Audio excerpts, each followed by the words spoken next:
resistance is futile.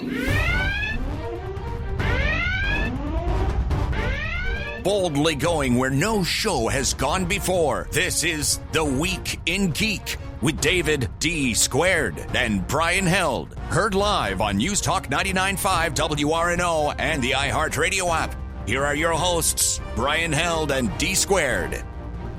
Greetings, people of Earth. This is The Week in Geek, your source for geek and pop culture news that's trending now. I'm your host, D. Squared, along with... Brian Held. Brian Held. How are you, buckaroo? Oh, man, I'm great. You know, we are in the midst of Mardi Gras here in New Orleans, so that means that traffic is constantly snarled and we can't get anywhere. That would be absolutely correct. All right, let's get right into it. We got a jam-packed show right out the gate. We're going to do top nerd news, and then we have two guests, Brian. Yes, absolutely. But before we get to the guests, we're going to have Skungy and his Pick of the Week. And then we're going to bring on Jenna Glass. She's an author of The Women's War. And then a guest of Coastcon, Mr. Steven Brust, is going to talk about his what he's been doing in the industry. So that's going to be fun. But first... And now, your top nerd news stories from around the world, brought to you by the Viridian Tea Company. Find them on Etsy. And now, your top nerd news stories. All right, Brian, what's topping us off tonight? Well, you wanted to talk about this pretty big news. Of course, everybody is well aware that Netflix has completely canceled all of their Marvel shows. You know, Disney's pulling a plug on that. But they have their plans for their very own superhero universe. All the way back in 2017, they picked up the rights to Millar World Comics. And so they're going to be, you know, working on a new sort of superhero series based off of these titles that probably the average folks haven't even heard of. That would be correct. I'm looking at some American Jesus, Jupiter's Legacy, Huck, Empress, Reborn, Prodigy, and Sharky the Bounty Hunter. Right, yes. And honestly, like, while I have seen some of these in the comic shop, I don't really have any familiarity with these myself. But, you know, we'll have to, I guess, start digging into this stuff and figuring it out. But, you know, honestly, I think this is great because there are so many directions. We're always asking for new stuff. Here's an opportunity to get something new. Yeah, I guess. I don't know. It's one of those things where it's like you want something new, but it's always hard to find stories that are really going to be, I don't know, maybe I am just sort of set in my ways where I really just love some of the characters that I've always known and loved. I mean, it's not that I don't want something new, but I'm just a little hesitant for them to come out with this, 1, 2, 3, 4, 5 films, and then American Jesus and Jupiter's Legacy are going to be series. I have no connection with them, though, so I think that's what makes me a little nervous. I have nothing to draw from to be like, okay, you know what, I'm genuinely interested in because I have no clue what the hell they are. Well, yeah, but don't you want to take a chance, Dave? I mean, Look at this.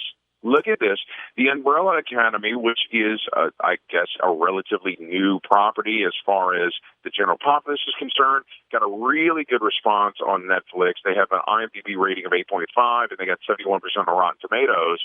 So, and they've already announced season 2 of the Umbrella Academy, and people have really embraced it. So, I mean, there's no reason why folks won't embrace these new properties from Millar World Comics. I'm not talking about other people. I'm talking about me, Brian. It's all about me.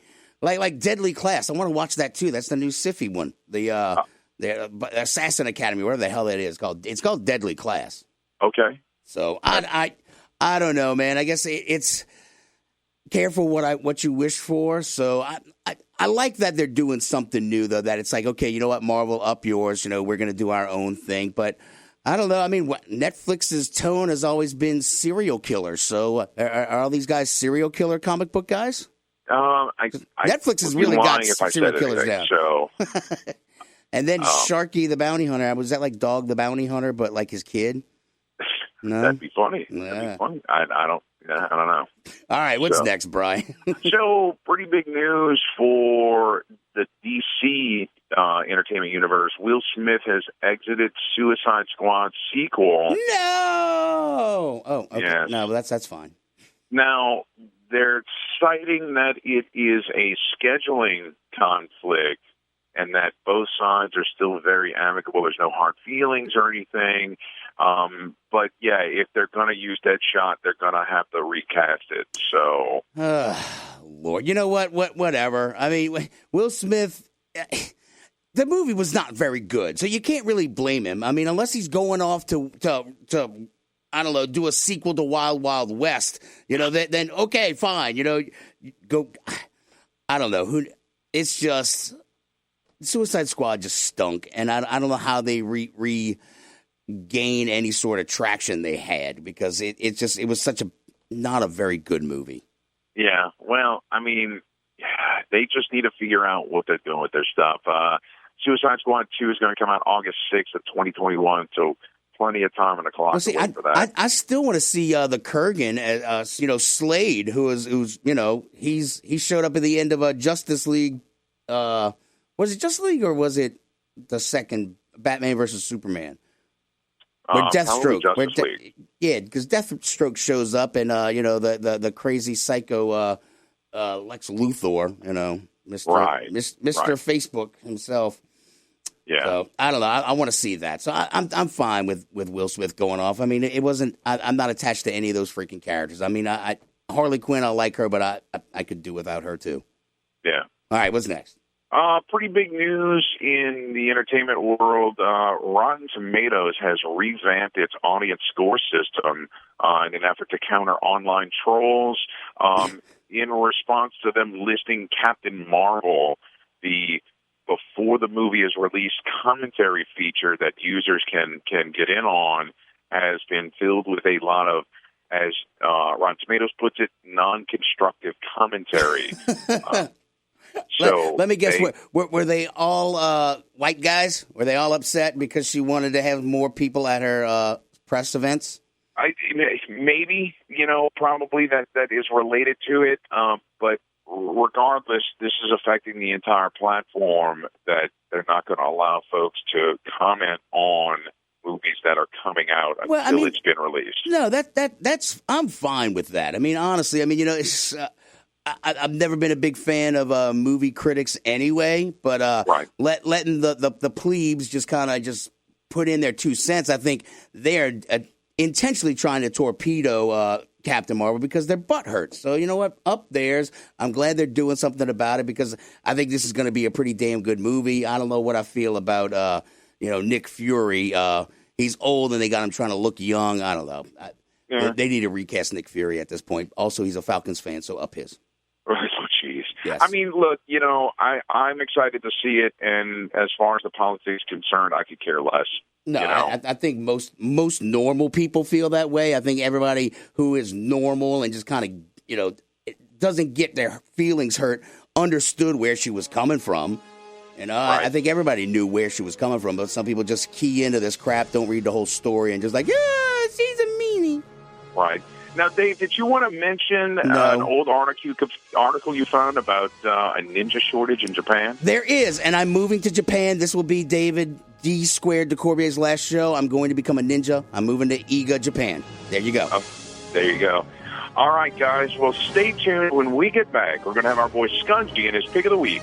You're listening to The Week in Geek on News Talk 99.5 WRNO. Hi-ya! Boldly going where no bar has gone before. The Bad Wolf is a bar, restaurant, and game shop all in one. You can't beat our specialty drinks, fresh food, and a variety of RPGs, board games, and miniature games for sale or rent. Stop by and hang out, or attend one of our regularly scheduled events, all in a non-smoking environment. The Bad Wolf Bar and Grill is located at 2010 O'Connor Street in Gretna, or find us at badwolfbar.com. The Bad Wolf Bar and Grill, where everybody knows your game. Friends, is your morning tea just not your cup of tea? Then try the tea blends of Viridian Tea Company.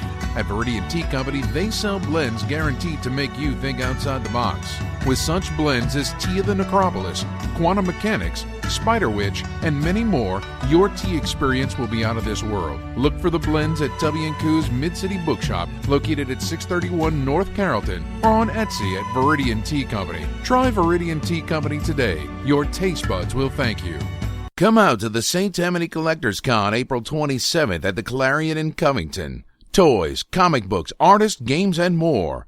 Meet special guest John Anderson from the MCU, Star Wars author Claudia Gray, and see over 13,000 square feet of toys and comics. All-day entertainment for only $5 at the St. Tammany Collectors Con April 27th at the Clarion in Covington. Find out more information at facebook.com/St. Tammany Collectors Con. Join us. You'll be glad you did. CypherCon, Lake Charles, Louisiana's premier pop culture convention, returns to the Lake Charles Civic Center April 12th through the 14th. Celebrity guests include Bruce Boxleitner from Tron, Caitlin Glass from My Hero Academia, and so many more. Concerts, gaming, panels, vendors, an artist alley, charity auction, fan party, cosplay contest, and a Friday night pub crawl. For more information, go to cyphercon.org. That's CYPHACON.org. CypherCon, April 12th through the 14th at the Lake Charles Civic Center. Do you have a message or logo that you need the world to see? Then rely on the folks at Gretna Signworks to use their expertise to deliver your design. With over 15 years in business, Gretna Signworks can do commercial and yard signs, banners, screen-printed t-shirts, magnetic signs, vehicle graphics and lettering, and so much more. Gretna Signworks also has an exceptional network of suppliers, so no job is out of scope. Find Gretna Signworks on Facebook or visit them at 2125 Bell Chase Highway today.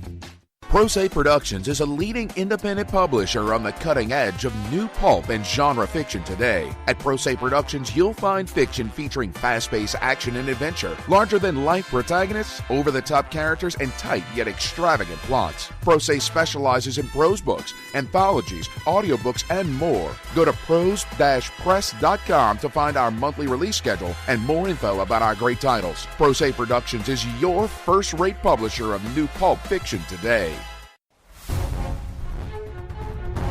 Hello, genius listeners. Yakko Warner here.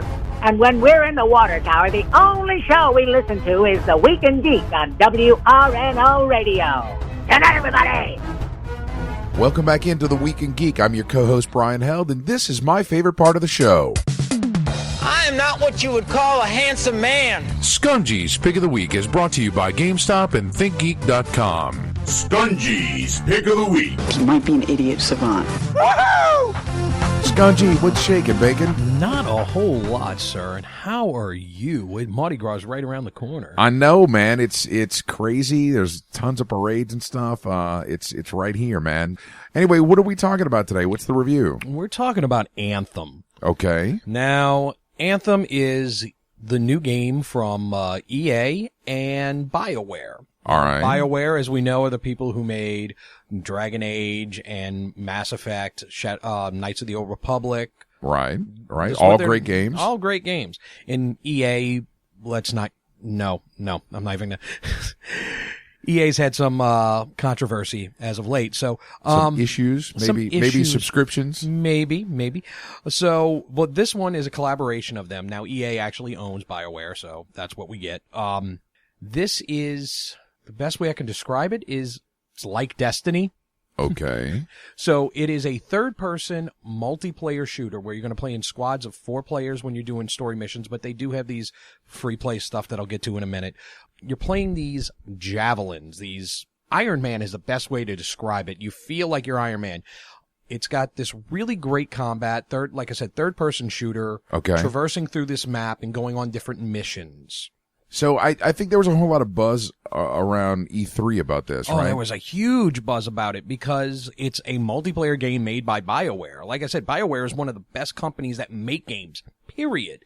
This one, I got some reservations about it. All right. So, number one, let's get this out of the way. Buggy. Really? Buggy like Louisiana in July buggy. Okay. All right? So, it is got some problems to it. Some clipping issues, draw issues.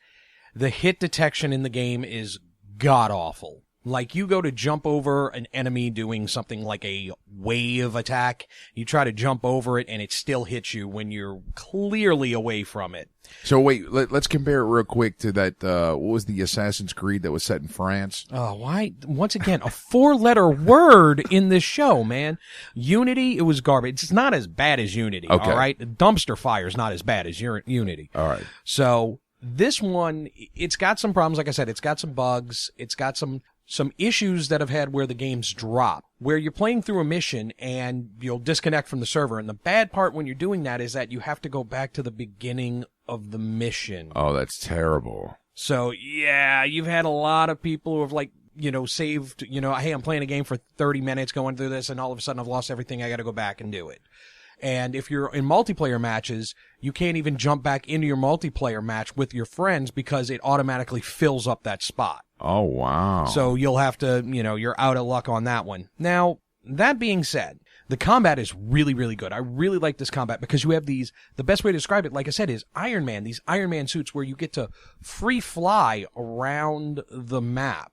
You can fly around, and it's got a realistic thing to it because you overheat. The suit's going to overheat if you fly too long. So you can fly close to water or hit waterfalls, and it'll cool you down so you can fly for longer or do free falling. Okay. So, but it's so much fun to just fly around this map, and you can still, like, attack and do, like, shoot things and use your magical abilities. There are 4 different javelins, which are the suits, which are basic classes. You got, like, your overall ranger type. You've got a sniper type. You got one that's, like, almost like a magic type, which uses a lot of energy attacks, and one that's basically a tank.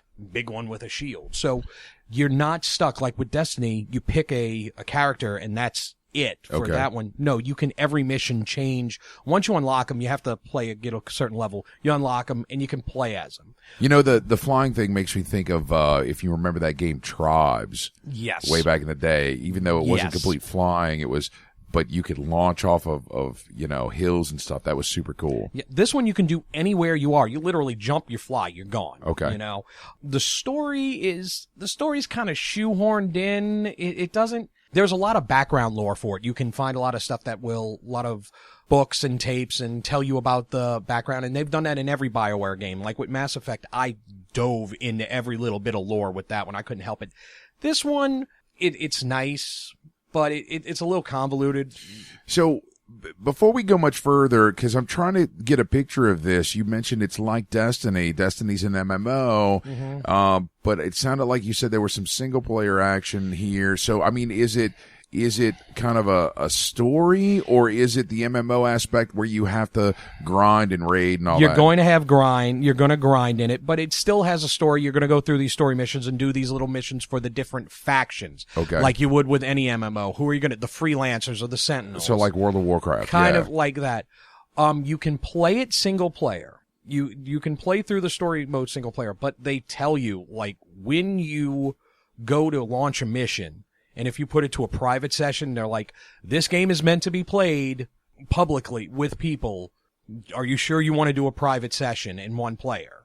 So it doesn't scale. The difficulty doesn't scale too well when you're playing by yourself. All right. So you're playing it at a much harder level if you do it by yourself. Yeah. So there are areas where you can't respawn. And when you get to that level, you're like, I've died a lot because they're overwhelming me and I have no one that can respawn me or resurrect me or heal me. So yeah, that is a problem if you're playing single player. This game is really meant to be multiplayer. All right. It's a 15-hour story. So when you play through the story, you try to get to the end game. Everybody's trying to get to the end game because that's when you unlock everything, the game really opens up after it kind of, once again, I hate to compare it to Destiny, but that's what it is. When Destiny doesn't start until you hit level 20. Okay. Same thing with this. Until you reach the end game, you're not gonna unlock everything. But man, the voice acting in this game is so good. I mean, it's the characters that you meet. I really wanted to know more about those characters, and I felt connected with them. The problem is that when you talk to the characters, it doesn't feel like it gel with the story. Okay. Like something's just happened with the regular story, and this guy that you talk to, he forgets that he's mad at you in the story, which just happened in the main story, but you go to talk to him and he's not mad at you anymore, or he is mad at you, or something like that. So it's a little disjointed. It is. But the voice acting is superb. And I like the fact that your character actually speaks. He's not a mute. He does little quips, and it's got some really good humor when you back and forth while you're playing through it. So it's got some redeeming qualities. This game honestly feels like it's not finished. All right. Well, aren't most games like that nowadays? Yeah, exactly. It's going to, I think you're going to do better if you hold off a little bit, let it get patched, let it, they're going to have a lot of patches coming. They're going to have some DLC, but let them work out some of the bugs and everything. All right. So, I mean, this just released? This just released on Friday. Okay. Last Friday, the Friday before. Some places are saying that if it wasn't for Fallout 76, this would be the worst game. Wow. Some places like Funhouse, who I really respect, I really like Funhouse. If you ever had a chance, go on YouTube, check out Funhouse. They're a lot of fun. But they kind of, a lot of people are bashing the game. I'm not gonna bash it completely. It needs work, but it's BioWare, so I'm willing to give it a lot more rope to hang itself with than other game companies. Yeah, no, BioWare did some really great stuff. I mean, all the Baldur's Gate, all that from back in the day. Yeah, it was great. All right, well, what's the price and platforms on this? It's going to be $59.99 for the regular edition. There's a Legion of Dawn edition for $79.99, and that comes with some DLC, skins for your javelins and extra weapons and whatnot.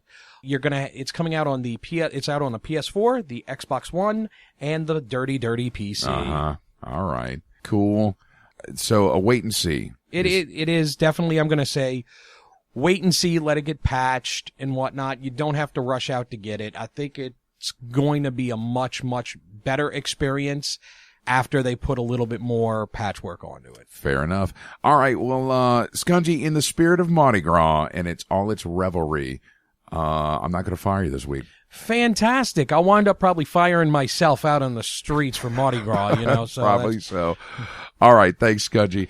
I'll see you next week. Yes, absolutely. Guys, stay tuned. When we get back, we're going to have our interview with author Jenna Glass. Stay tuned. You're listening to The Week in Geek on News Talk 99.5 WRNO.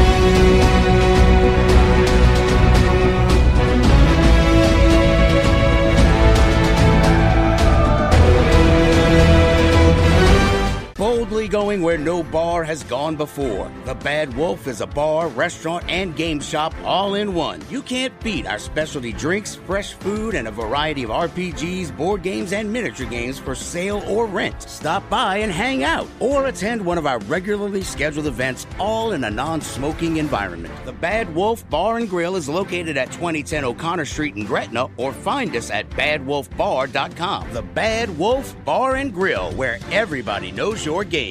This March 8th through the 10th, Coastcon marks its 42nd annual science fiction, fantasy, and gaming convention in Mississippi's Gulf Coast Coliseum in Biloxi. Coastcon is the longest running and largest convention in Mississippi. Enjoy 3 days of gaming, costumes, shopping, and guest panels with such amazing guests like J. Michael Tatum from My Hero Academia and New York Times bestselling author Steven Brust of the Vlad Taltos series. For more information, go to coastcon.org or check out their Facebook page. Coastcon, March 8th through 10th.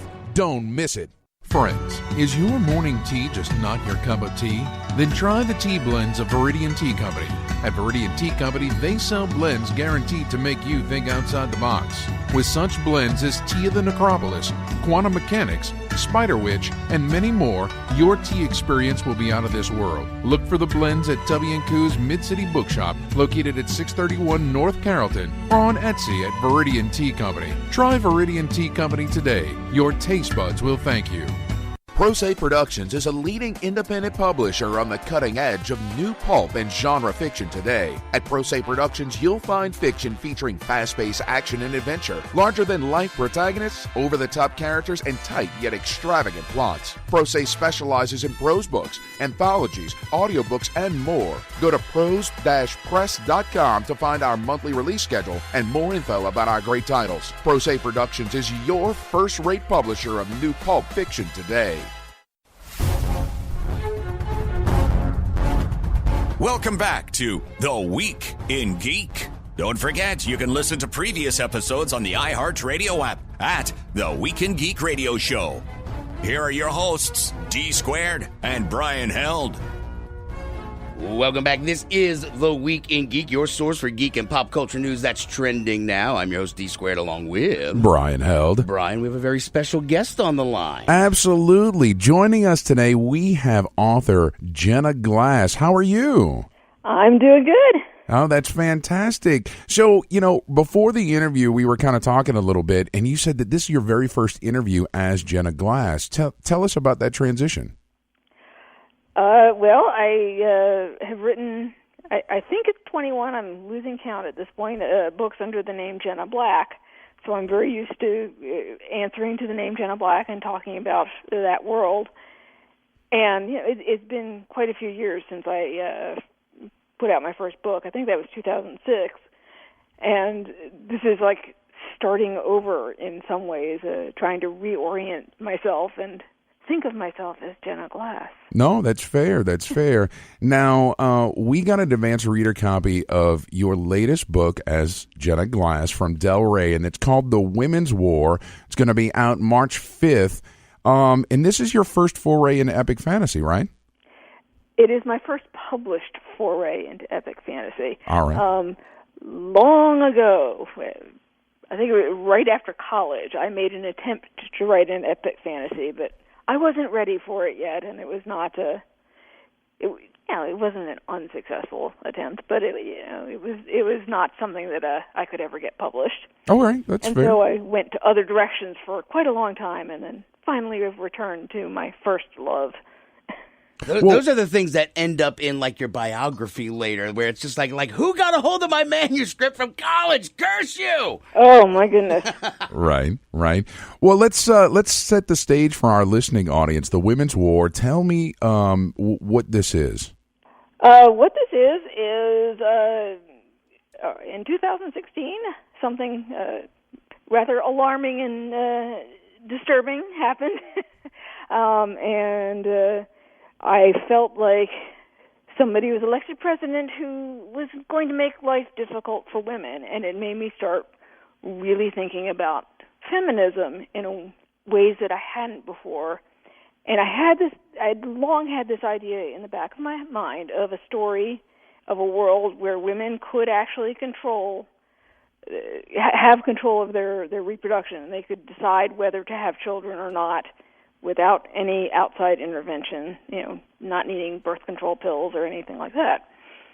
And I'd always sort of shunted it aside as too overtly feminist, and I wasn't going to write anything that political. And then the election happened. The election happened?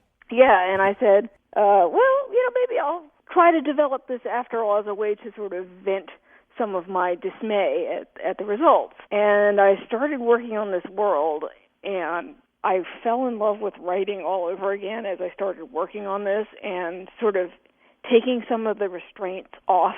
Because I'd always, as a professional writer, you're very aware of what will sell, what will go over well, what people will like. Mm-hmm. And I've kind of let go of that for writing this book, thinking to myself, I'll just write this as something for pleasure. I won't worry about whether it's published or not.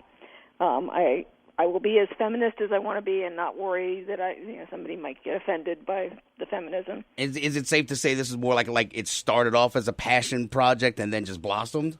Yes, very much so.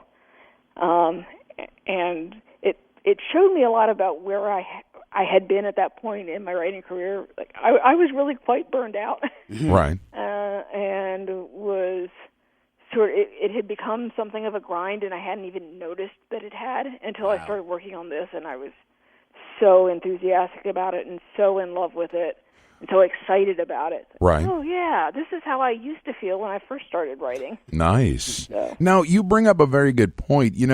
There are people out in the populace who want nothing but just, entertainment, and they don't necessarily want a message delivered to them. But I think that these mediums that, especially the written word, are a good vehicle to present, messages and social commentary. What are your thoughts on that?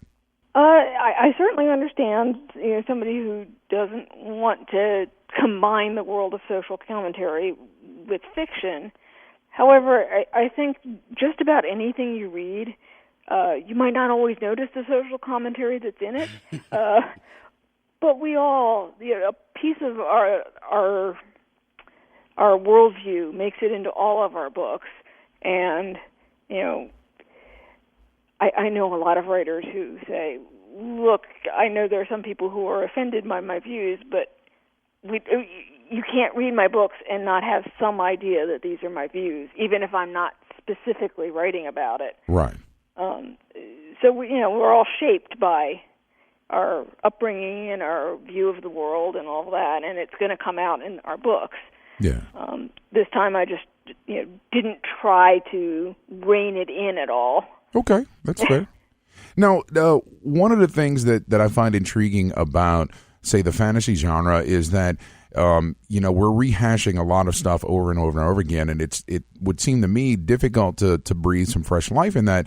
But the way that you have written about magic and the way that the characters interact with magic in this world, I find intriguing. Tell me how you developed that magical system to give it a fresh breath of life.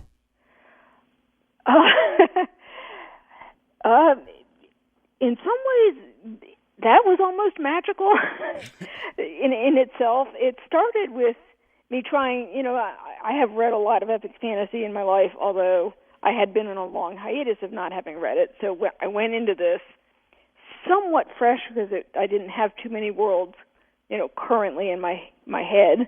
Right. I knew I had to create a very reproducible magic system, one that makes sense and all that. And I think it's somewhat influenced by when I was in college, which is a long time ago now. I was in a gaming group, and we did, all kinds of different gaming and role-playing games as well as board games, war games, and stuff like that. So a lot of that sort of rules-based stuff I have some grounding in. Okay. So I started thinking about it a little bit in that way and a little bit in a way of science, and trying to think of, how would this magic work in such a way that it's internally consistent and still interesting.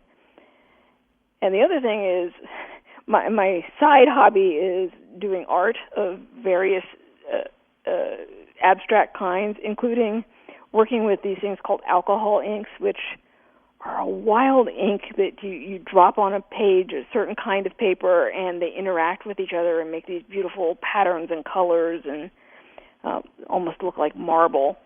And I sort of had that vision in my head of, well, what if these little drops of ink that I do could be the inspiration for a magical element? Because I don't want it to be the more typical. I don't want it to be based on another magic system that I've specifically seen. I wanted it to be completely made up.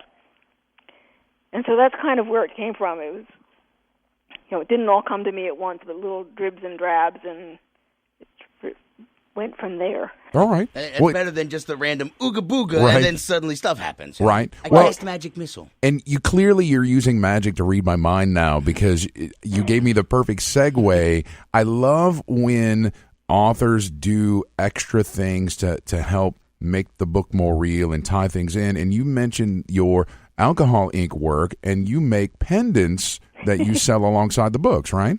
Yes. That actually started long before I actually worked on the book. I took a class in using the alcohol inks, and then sort of got inspired by them, and then somewhere I saw somebody who was making these pendants and realized, oh, I could do that. And they're pretty easy to bake from a sheet that you've painted. And is it like Shrinky Dinks? No. Not quite, but you could actually do it.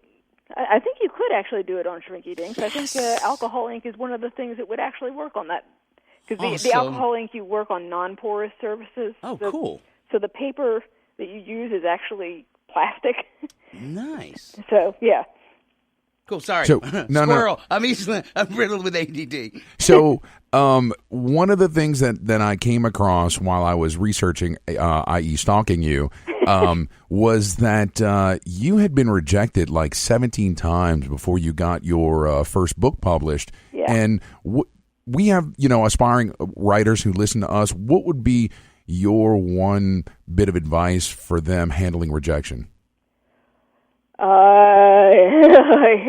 It's never fun. It never gets any better. Alcohol paint? Yeah, really. For me, one of the things that really helped is I went to a writing workshop in 2003 that really changed a lot of things for me, a lot of the way I approached my writing. And one of the things the teachers of that workshop, Dean Wesley Smith and Christine Catherine Rush, were really impressing on us is that we had to write more.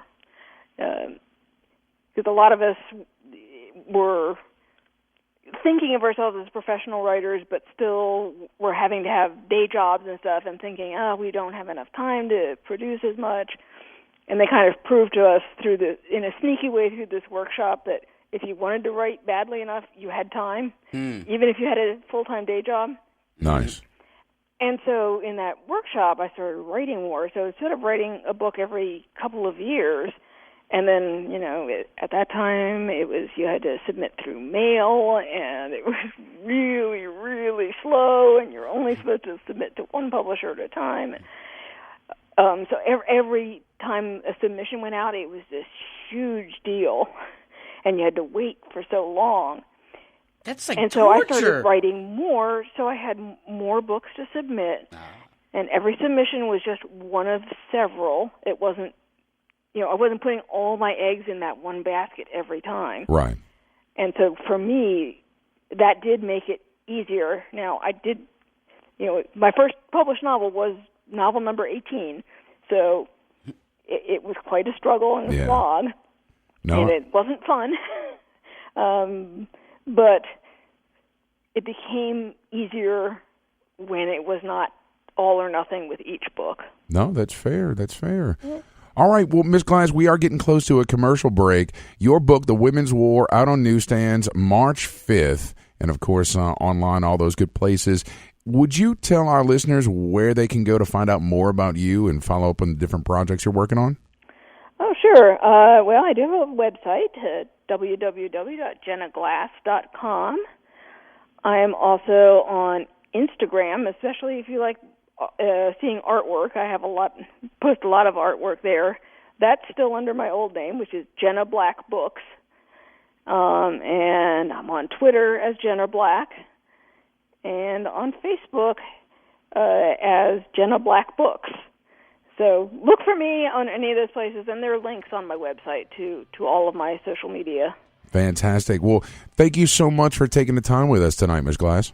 It was my pleasure. All right, hang tight for me. Guys, stay tuned. When we get back, we're going to be at Coastcon next weekend in Mississippi, and we're going to have Steven Brust talk to us about what he's been working on. So, guys, stay tuned. You're listening to The Week in Geek on News Talk 99.5 WRNO.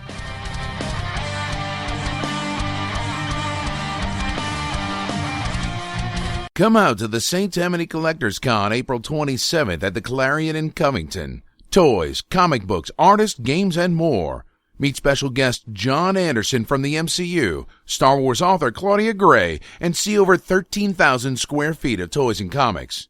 All-day entertainment for only $5 at the St. Tammany Collectors Con April 27th at the Clarion in Covington.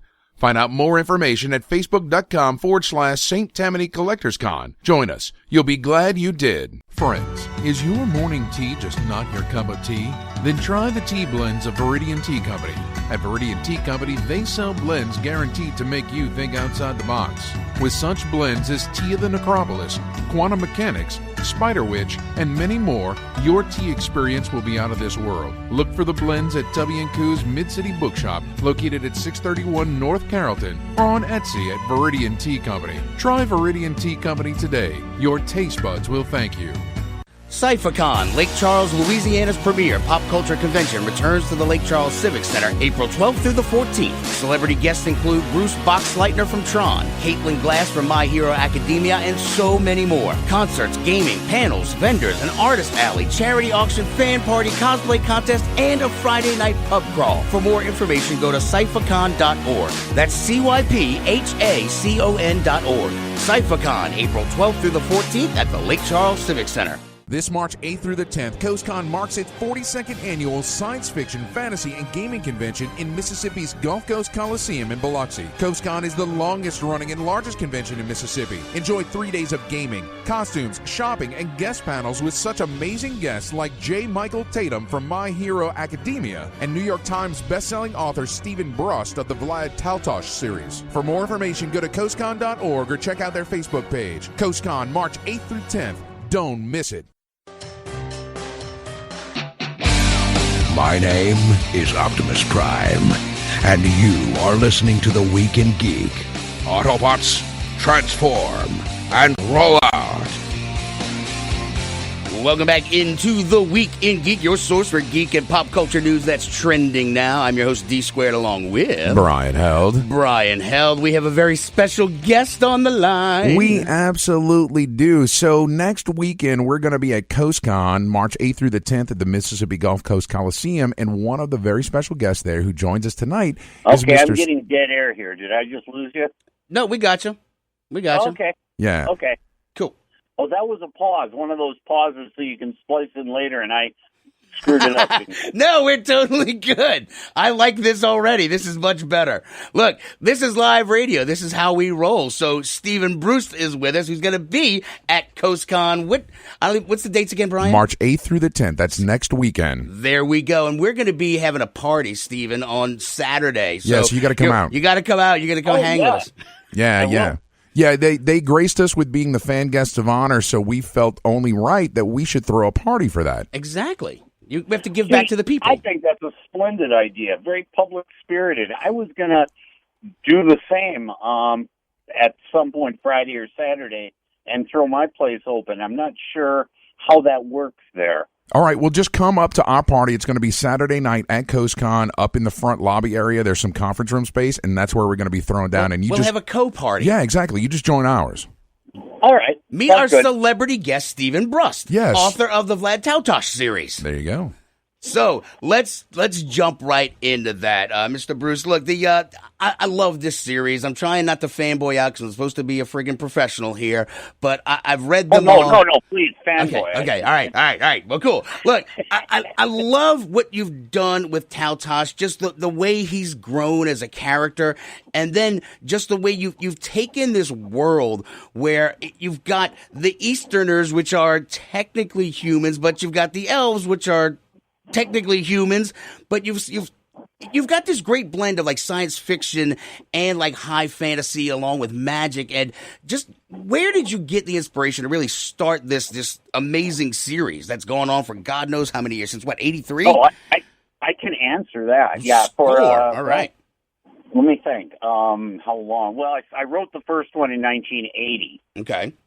And then it came out in 83. But it started before that. It started in a homebrew fantasy role-playing game by my friend Robert Charles Morgan, awesome, who is the inventor of immense amounts of that world. I mean, yeah, I changed things around and I messed with a lot in order to make it more comfortable for me to write in. But a lot of the basic concepts are Robert's in the first place. The cycle. Mm-hmm.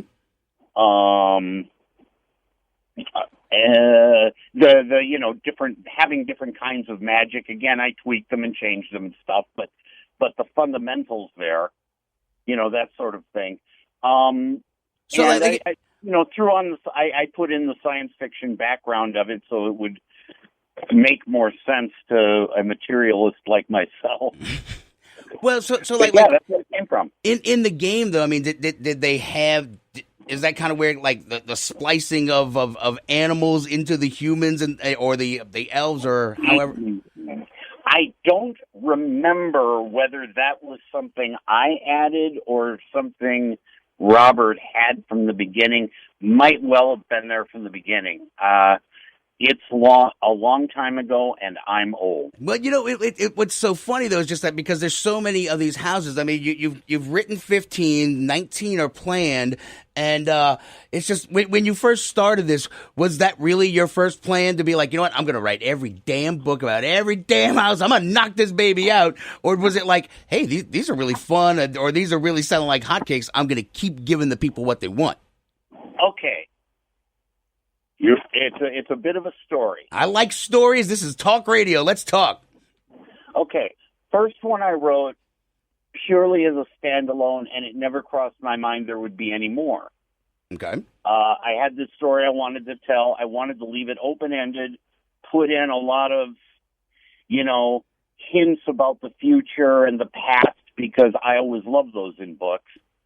But I didn't think I was going to be doing more than the one. Okay.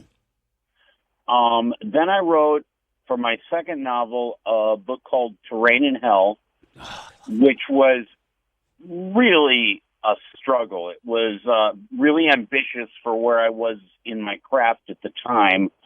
I grew a great deal, but it was agony. It was just work getting through that and making it feel smooth. And when I was done, I was like, I need to do something fun, something that I can just kick back and go, I'm going to remember why I love writing so much. And went, hey, I can just go back to that character because I love the character. Yeah, because so I did another one, and it was only around the fourth one that I was willing to admit to myself I was actually writing a series. It's like, okay, I have a writing problem, but that's the first step in admitting it, that you have a problem, and then you just keep on writing. And advice for your listeners: if you have a writing problem, if you've got an addiction, help is available. Go to your local 4-year university or college and get an MFA degree, and you'll never write another word again. Nice. It's interesting because I want to come back to Taltos, but when you say that, you've done some literary work on, how to be a writer. Just write stuff that's cool, and I think that pretty much kind of says it all, huh? Yeah, getting into some complex stuff, it reduces to that, and then as soon as you reduce it to that, you expand it. I mean, that's a good rule of thumb as you're going. I would not go anywhere near claiming that's an exhaustive. I am really interested in and fascinated by the craft of writing. It's really complex, and it delights me, and I can sit around and talk, with people about it for hours and hours. So, yeah, there's a lot to the whole writing thing and how to do it and how to learn to do it. But the cool stuff thing, as a summation, is a good way, for one thing, if you don't know what happens next, say, okay, what would be really cool at this moment? Mm-hmm. That's part of it. And also, yeah, it's a more general, okay, look, don't tell anybody this. No one's listening, right? No one's listening at all. Okay, Locust magazine, right? Yeah. Yeah, okay, Charles Brown wanted to interview me at a convention I was at, and I had been playing music all night. And I had gotten 2 hours of sleep, and I was supposed to do an interview. So I had to come up with something to tell him. Was it written on a bar napkin? Please tell me it was written on a bar napkin. Oh, yeah. From now on, yes. That's what happened. Nice. I like it. I've added to the legend. Nice. That's good stuff. Now, Mr. Brust, I have to ask you, doing some research on you, you have apparently rejected the distinction between science fiction and fantasy, stating that no belief in such a distinction can withstand an encounter with the writing of a Roger Zelazny. Can you dig into that? Well, sure, because I don't know which way you want me to go on that. On the why it's a bogus distinction, or why everyone should read Roger Zelazny. Well, go either way. I mean, but he is the example. He is the sort of epitome of doing things in the middle. Is Lord of Light science fiction, or is it fantasy? Creatures of Light and Darkness, science fiction or fantasy? It's really hard to say. And we all know that cool stuff happens on the border between things. Right. And so that's really a fun place to play. Other than that, yeah, you can come up with a definition of the distinction between science fiction and fantasy, but I've never heard anyone come up with one that actually holds water, that where you can reliably use it to select this and that. Say, science fiction is this but not that. Fantasy is this but not that. Yeah, it's almost like arbitrary, delineations. Oh, yeah, it stops right there. Once you take the brain out of the body and it's in a steampunk mobile, it's no longer fantasy. Right, and what about time travel, for heaven's sakes?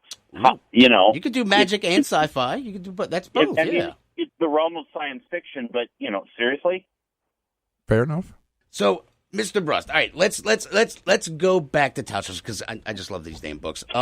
So before you came on the air, we were chit-chatting a little bit about the last contract. I mean, you're still working on the rest of the cycle, but you're also still kind of putting stuff together as a writer, though. Just kind of like we were touching on before, just that laying things out and getting stuff ready. Like how do you start tying all that stuff together? I guess I'll tell you if and when I finish. Because this is a new thing for me. And that, of course, is one of the things that makes it fun. But the idea of, I've got, and I sort of started doing this with Ballista, and various people have picked up on that I was doing that. But I've started trying to get all my cliches in a row. I'm sorry, all my ducks in a platitude. How does that go? Whatever it is. And get organized things so the hand gestures I'm making as I talk aren't really adding anything to this radio conversation. Right. I'm trying to get things set up so the ending pays off. Right. So people who have been with me for the whole thing feel like, yeah. And of course, I know in general what's happening. In certain ways, I knew since before I admitted to myself I was writing a series that, generally speaking, this and this is going to happen. But I want to get it set up and make it feel seamless. So as I'm working right now on Salma, I'm also making notes on Ballista. I'm sorry, not on Ballista, on the last contract. Right.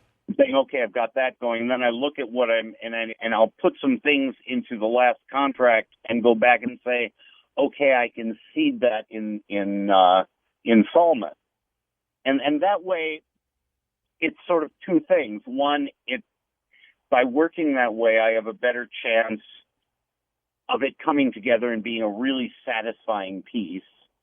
And two, if I drop dead before I finish, there will be something there for someone to work with and say, I can finish this. The lost manuscripts.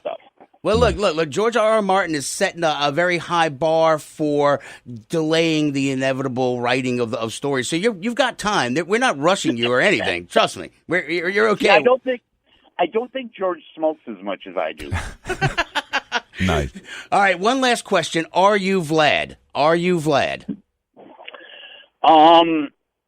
Well, pieces of me. I mean, where I like to start, one of my favorite ways to address a novel is start out with wish fulfillment and then examine consequences. Okay. And so I was, in 1980, I was how old? 25. And there was absolutely an element of wish fulfillment because I was the kid, I was the geek, right? I was the one who never was respected through school and so on. Preach, and the brother. Formative years, yeah. So, I want to write a tough guy. I want someone who has to be respected. And then examine the consequences and let it play out on its own and see where it goes. No, that's fair. Does that make sense? It absolutely makes sense. Absolutely. But on the other hand, there's the old truism that there's some of you in every character you write, and there's that's also kind of true. But if I were to pick a character I have written who is most me, it would either be Phil from The Incrementalists or, in a completely different way, the coachman from Broke Down Palace, who is very much the personification of the author. Nice. All right. Well, Mr. Brust, we do have to break for the end of the show. I know. I want to keep going. I know. But for you, hey, we'll talk there. Absolutely. And your listeners won't hear it. and they can be sad about that. Or they can hear it. We will do the Schadenfreude thing about, you know. He knows Schadenfreude, yes! I am the embodiment of Schadenfreude. But, Mr. Brust, they can hear it if they come to Coastcon next weekend, March 8th through the 10th at the Mississippi Gulf Coast Coliseum. Go to coastcon.org for more info. I see what you did there. I know. So, That was elegant. Yes, Mr. Brust, if you would just let people know where they can find you out on social media and all that good stuff so that they can follow along with your projects. Okay, let's see. My blog is dreamcafe.com. All right. I'm on Twitter. I am at Steven Brust. That's Steven with a V. All right. Facebook? And on Facebook, I'm Steven Brust. And really, you probably want to stay away from all those places unless you want to be inundated with left-wing politics. Fair enough. Hey, look, you know, this is where we come to escape from all that stuff because we are on News Talk 99.5 WRNO. So we're kind of surrounded by that. So we're all cool. It's all good, yeah. So, Mr. Brust, thank you so much for taking the time tonight. We really appreciate it. This has been delightful, and I'll see you guys on Friday or Saturday. It's Saturday. We're having the co-party with celebrity guest Steven Brust. Yeah, absolutely. All right. Dave, take us out. All right, guys. Till next time, keep your nerd flag raised high. GFL.